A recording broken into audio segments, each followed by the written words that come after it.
জবরদস্তি না যে আধা ঘন্টা করতে হবে বা 1 ঘন্টা ধরে রাখতে হবে তখনই ধ্যান। এই 2 মিনিট হলেও কিন্তু আমাদের ওই যে পিঁপড়ের মতো আর কি শ্রীরামকৃষ্ণ বলেছেন।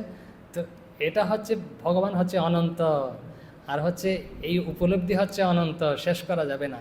তো আমাদের সন্তুষ্টি কোথায় হতে হবে? তো এরকম 2 মিনিট 24 সেকেন্ড যদি আমরা কোনো রকমে মন একাগ্র করতে পারি, দেখবেন পুরা দিন একটা আনন্দের ভাব নিয়ে কেটে যাবে। আরও কি, আরও বলছেন তাকে যদি আবার 12 গুণ করা হয়, 144 সেকেন্ড হয়েছিল, ওটাকে আবার 12 গুণ করলে তো এরকম 6 মিনিট 48 সেকেন্ড হয়। তো ওটাকে বলা হয় 6 মিনিট 48 সেকেন্ড যদি মন একাগ্র করে রাখা যায় একটা বিষয়ে, তখন তাকে সমাধি বলা হয়। দেখুন,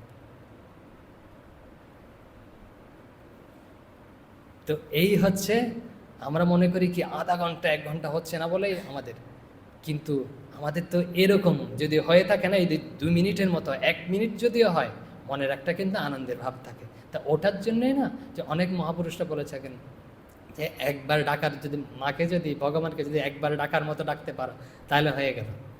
তো একবার ডাকার জন্যে আমরা চেষ্টা করে যাচ্ছি। তাহলে কিন্তু আমরা যদি মনে করি যে না এরকম করতে হবে, নিরুৎসাহিত হয়ে যায়। দেখুন, এই 2 মিনিট যদি করা যায় না, তো 2 মিনিট করা তো কারোর জন্য খুব বিশেষ ইয়ের নয়। যে অনেকে বলে আমার সময় হয় না, ধ্যান করার জন্য সময় পাচ্ছি না, জব করার জন্য সময় পাচ্ছি না। 2 মিনিট করুন প্রজেক্ট এরকম।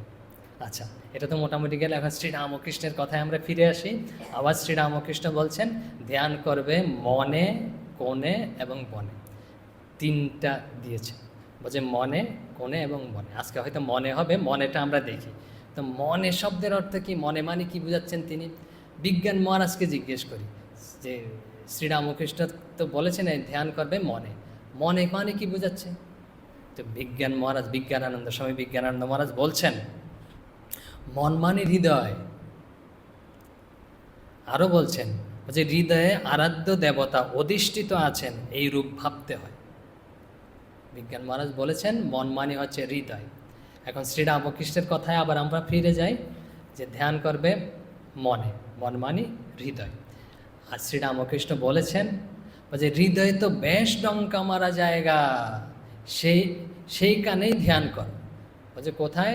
হৃদয় আছে বেশ ডঙ্কা মারা জায়গা, সেখানেই ধ্যান করবে। আর এইগুলি আইনের ধ্যান, শাস্ত্রে আছে। এই হৃদয়ে যে বলল শ্রীরামকৃষ্ণ হৃদয়ে ধ্যান করার কথা, এটা হচ্ছে শাস্ত্রে রয়েছে। শাস্ত্রে কোথায় রয়েছে আমরা একটু উল্লেখ করি। কঠোপনিষদে খুব সুন্দর কথা রয়েছে, শ্রীরামকৃষ্ণের কথাটাই হুবহু রয়েছে একদম একদম দার্শনিকভাবে। বলছে অঙ্গুষ্টমাত্র পুরুষ অন্তরাত্মা